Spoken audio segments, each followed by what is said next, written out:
धृतराष्ट्र, पांडु और विदुर का जन्म महाभारत की कथा का एक महत्वपूर्ण भाग है।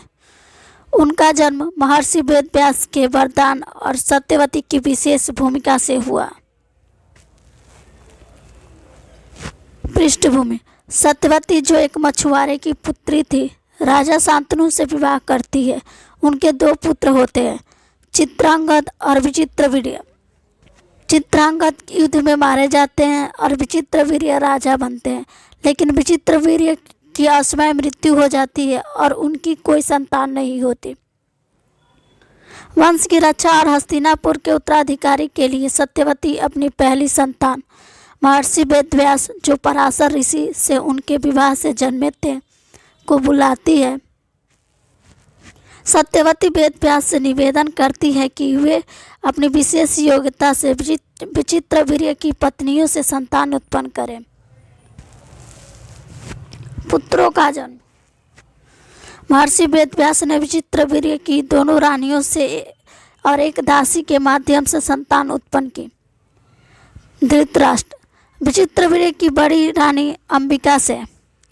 जब अंबिका ने वेदव्यास को देखा तो उनके कठोर रूप से भयभीत होकर उन्होंने अपनी आंखें बंद कर ली। इस कारण धृतराष्ट्र जन्म से अंधे हुए। पांडु: विचित्रवीर्य की दूसरी रानी अंबालिका से। अंबालिका वेदव्यास को देखकर पीली पड़ गई। इस कारण पांडु का रंग पीला रोगग्रस्त हुआ और वे कमजोर स्वभाव के थे। विदुर: जब अंबिका और अंबालिका ने फिर से संतान उत्पन्न करने से इनकार कर दिया तो सत्यवती ने उनके स्थान पर एक दासी को वेदव्यास के पास भेजा। दासी ने बिना किसी डर या घबराहट के वेदव्यास का स्वागत किया। इस कारण विदुर का जन्म हुआ। वे अत्यंत बुद्धिमान और धर्मपरायण थे।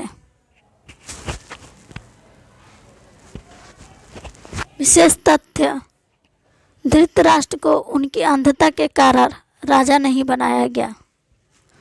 पांडु को हस्तिनापुर का राजा बनाया गया, लेकिन वे श्राप के कारण संन्यास लेकर वन चले गए। विदुर धर्म और न्याय के प्रतीक माने गए और उन्होंने हस्तिनापुर के राज दरबार में मंत्री की भूमिका निभाई। यह कथा महाभारत के कई नैतिक और सामाजिक पहलुओं को उजागर करती है।